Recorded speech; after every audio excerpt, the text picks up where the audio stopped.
تسلیم احمد صابری آپ کے پروگرام کیو ٹائم کے ساتھ حاضر خدمت ہے۔ آپ یہ پروگرام میرے ساتھ دیکھا کرتے ہیں ہر جمعے کی شب کم و بیش رات 9 بجے سے 10 بجے تک براہ راست ایک ایسی شخصیت کو ہم دعوت دیتے ہیں، ایک ایسی پرسنالٹی کو بلایا کرتے ہیں کہ جن کی ایک نام ہوتا ہے، ایک نیر تاباں ہوتا ہے، ایک ایسا چمکتا دمکتا ہوا ستارہ، اس کی زندگی کے حالات جاننے کی کوشش کیا کرتے ہیں، وہ کامیابی کے راز ہم جاننے کی کوشش کیا کرتے ہیں کہ جو اس شخصیت نے محنت کی اور اس مقام تک پہنچا ہے۔ ہم آپ کی ملاقات ان سے کراتے ہیں اور آپ کی ٹیلی فون کالز بھی پروگرام میں شامل کی جاتی ہیں، آپ بھی اپنے سوالات ان سے کیا کرتے ہیں۔ آج کی شخصیت ایک بہت ممتاز عالم دین، ایک فاضل نوجوان، ایک ایسا نوجوان کہ جس نے 2005 کے اسٹوڈنٹ کنونشن میں بیسٹ ڈیبیٹر آف پاکستان کا ایوارڈ حاصل کیا اور اس ڈیبیٹ کے ذریعے پوری دنیا میں، پاکستان میں جہاں بھی مسلمان بستے ہیں وہاں پر پہچان بنائی، اپنا حوالہ بنایا اور آج ہمارے ہاں یہاں پر مہمان کی حیثیت سے تشریف فرما ہے معروف نوجوان عالم دین جناب مولانا سید عدنان کاکا خیل صاحب۔ السلام علیکم۔ وعلیکم السلام۔ کیسے ہیں آپ؟ ٹھیک ہیں؟ اللہ کا فضل، طبیعت ٹھیک ہے آپ کی؟ آغاز کرتے ہیں فارمیٹ کا جس طرح حصہ ہے، بچپن کس طرح سے گزرا آپ کا؟ جیسے گزرتا ہے بچوں کا بچپن کی چیزیں یاد بھی زیادہ نہیں ہوتی اور کچھ بچپن کی ایسی یادیں ہوتی ہیں جو ہمیشہ یاد رہتی ہیں، والدین کے حوالے سے، استادوں کے حوالے سے، ٹیچرز کے حوالے سے، اپنی سراؤنڈنگز کے حوالے سے۔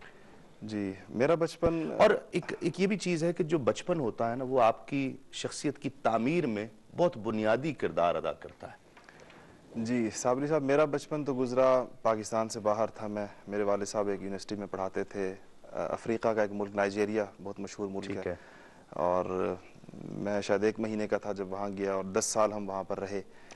پرائمری تک میں نے وہیں پر پڑھا، وہاں کے ایک بہت اچھے اسکول کے اندر۔ تو بچپن کے حوالے سے جو یادیں ہیں وہ تو وہیں کی ہیں، ابتدائی تعلیم، ابتدائی شعور، آنکھیں کھلنا، اور اس کے بعد جو کچھ دائیں بائیں دیکھا وہ مناظر ظاہر اب سامنے نہیں ہے، لیکن یقیناً آپ کی بات بالکل صحیح ہے۔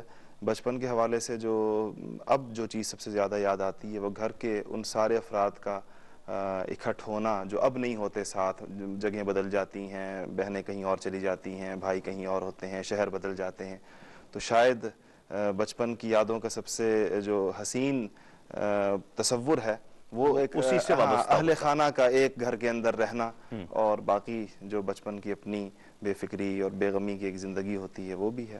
پاکستان آ گئے پھر اس کے بعد جی علم دین ہی کا انتخاب کیوں کیا؟ جی میرا شمار ان طالب علموں میں ہوتا ہے جنہوں نے اس راستے کا انتخاب خود سوچ سمجھ کر کیا تھا۔ میرے والدین نے نہیں مجھے باقاعدہ بھیجا شروع سے۔ چاہتے تھے؟ جی وہ چاہتے تھے، ان کی خواہش تو تھی، مگر انہوں نے ہمارے اوپر کوئی چیز امپوز نہیں کی، مسلط نہیں کیا اپنا فیصلہ ہم پر۔ پاکستان آنے کے بعد میں نے پڑھتا رہا، یہاں پر اسلام آباد میں رہا، ایف ایس سی کیا میں نے پری میڈیکل کے اندر، اور ایف ایس سی کے بعد جب ایک اچھا خاصا میں 16 17 18 سال کا ایک سمجھدار نوجوان تھا، تو پھر مجھے یہ میں سمجھتا ہوں توفیق ہوئی اللہ تعالیٰ کی جانب سے کہ میں نے اپنا ٹریک چینج کرنے کا فیصلہ کیا اور دینی تعلیم کے حاصل کرنے کا فیصلہ کیا۔ قرآن پاک حفظ کیا پہلے میں نے، پھر پورا جو درس نظامی کا ایک۔ اچھا، اسلام آباد میں آپ رہتے تھے؟ نہیں، وہاں پر بھی والدین کے ساتھ ہی، میرے والد صاحب انٹرنیشنل اسلامک یونیورسٹی کے اندر پروفیسر تھے، ان کا بھی انتقال ہو گیا، وہاں وہ پڑھایا کرتے تھے، تو اسلام آباد ہی میں رہتا تھا۔ ایف ایس سی میں نے اسلام آباد ہی میں کی، اور شعوری کوشش تھی گویا۔ جی بالکل، اور الحمدللہ اسی مرحلے کے اندر یہ ایک شوق پیدا ہوا، اور ہم تو یہی سوچ کر کہ دینی علم حاصل کریں گے اور پھر جو توفیق ملے دین کی خدمت کی، اسی راستے سے۔ محرک کیا تھا؟ میرا خیال ہے کچھ ایسے لوگوں کی صحبت مل گئی ابتدائی جوانی میں جن کی طبیعتوں پر نیکی کا رجحان زیادہ تھا، اور ان کے ساتھ اٹھنے بیٹھنے کی وجہ، خود ویسے گھر کے اندر ہمارا علمی گھرانہ ہے، میرے والد صاحب عالم تھے، بہت بڑے مشہور، میرے دادا عالم تھے، اور ہمارے خاندان میں کئی 100 سالوں سے علم و فضل کا چرچا رہا ہے، تو گھرانہ تو تھا ایسا۔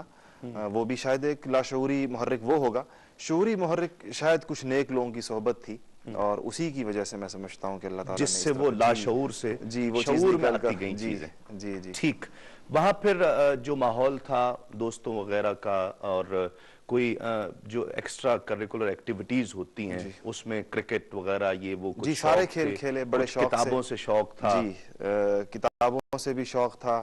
ہماری والدہ صاحبہ ہماری کتابوں کے پڑھنے کے معاملے میں انتخاب کی قائل تھیں اور ہمیں ہر چیز پڑھنے کا شوق تھا. آج بھی یاد ہے کہ ہم عمران سیریز چھپایا کرتے تھے اور جی ڈائجسٹ ہوتے تھے وہ چھپاتے تھے اور چھاپوں کے اندر وہ پھر برآمد ہو جایا کرتے تھے بہت بڑی مقدار کے اندر. پھر ہمیں کچھ سزا بھی ملا کرتی تھی اس کے اوپر.